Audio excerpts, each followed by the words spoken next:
Right, so this is part one of my first assessment draft, which is concerning teaching, instructing TESOL teachers who have had no formal training about the communicative framework, specifically when teaching past tense forms. Right, so today we're going to be exploring the communicative framework as a method of teaching. So the best place to start is, what is the communicative framework? Simply, it's a method of teaching. It's a sort of a philosophy of teaching, which is all about getting students to engage in their learning by having students communicate with one another, specifically communicating to one another about things that are personal or relevant to them.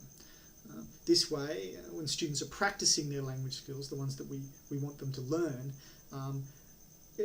using personal, relevant language makes more sense to them.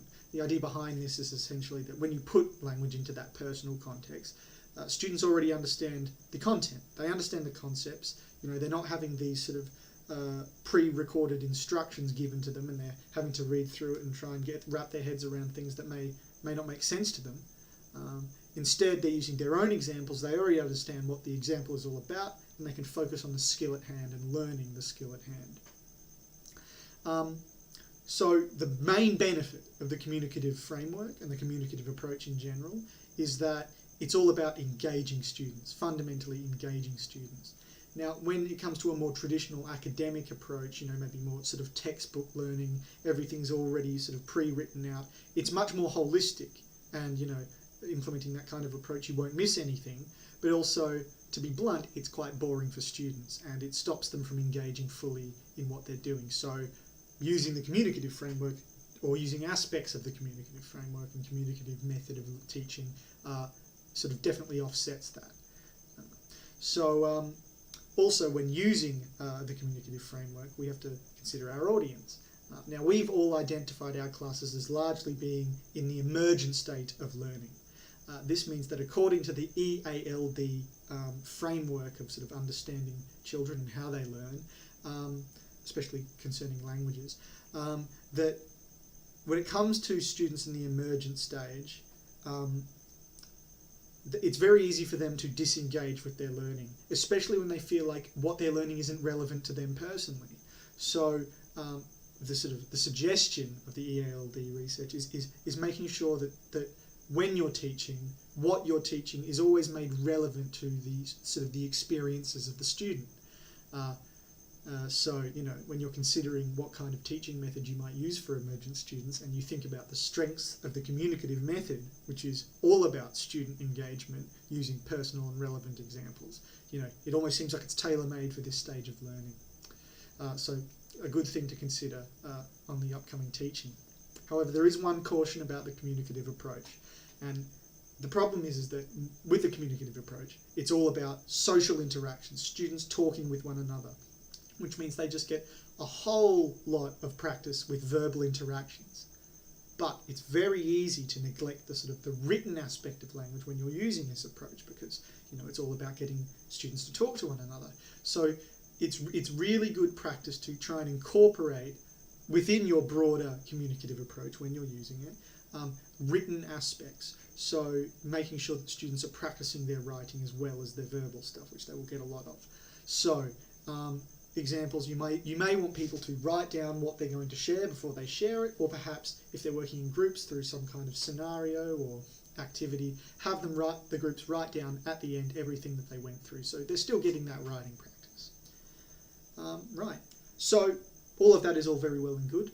You know, the method of communicative framework is all about engagement, but how is it all about that? What techniques can you use in your classes to use this communicative framework?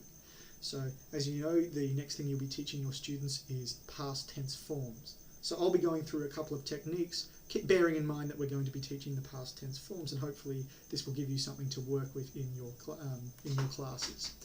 So first great technique of the communicative framework is feedback, sort of students feeding back to the group. So typically the teacher is the facilitator of this kind of learning. Ordinarily you'd use this maybe quite close to the start of an idea or a skill, when it's still sort of new to the students and they're still trying to wrap their heads around it. and ideally this includes a lot of board work. So so perhaps you would ask them for an example of the past simple tense. You'd ask them to come up with an example from their past and from their sort of recent history, and have them put it into a sentence using the past simple tense, and then have all of the students feed back to the class with their ideas. Each student will be sort of chosen, and they will give their example, and the teacher ideally will put it up on the board, go through what's right or wrong with what they've done, and sort of it's a group learning approach. Everyone is benefiting from everybody else's learning. So that's a good one to start with. Another great example of a communicative learning technique is group problem solving.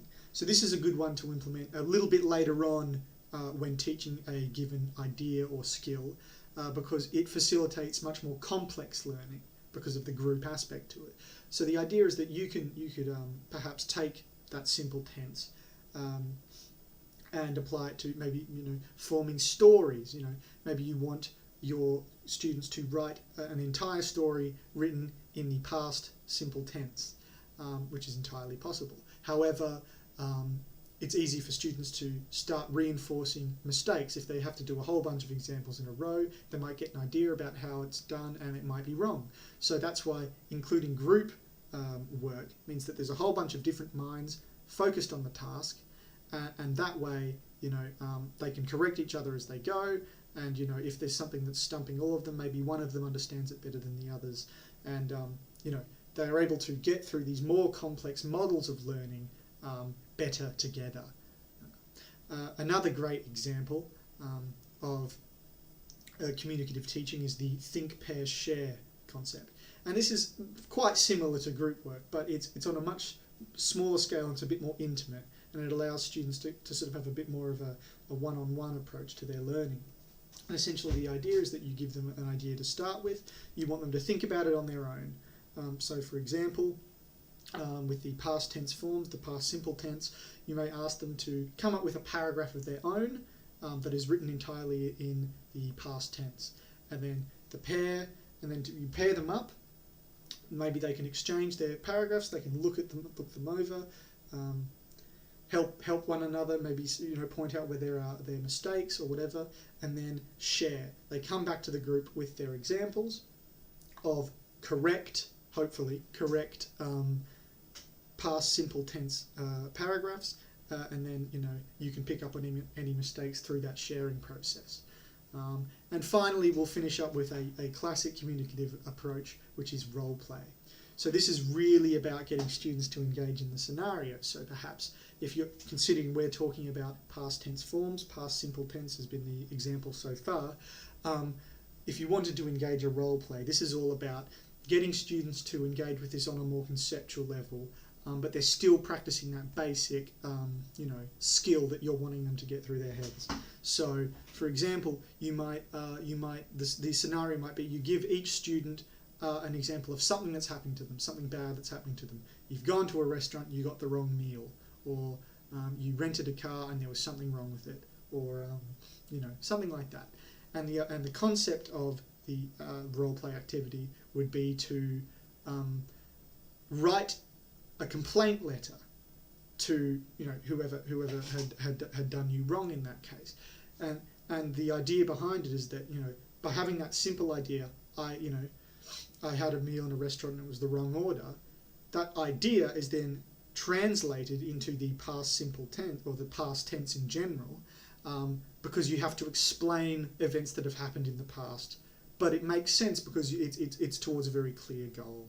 And at the end of the day, those sorts of examples maybe may make a bit more sense to students, and hopefully get them to engage a little bit more. So that's the end of my part one. I'd like to include a few more theoretical aspects in that first bit, so to make more sense of why the communicative approach is so effective. I'd like to flesh that out a little bit more. Hopefully the techniques were relevant. I'm hoping all of that's up to date, and just anyway, let me know if there's anything you think I could improve upon, and I look forward to hearing back from you.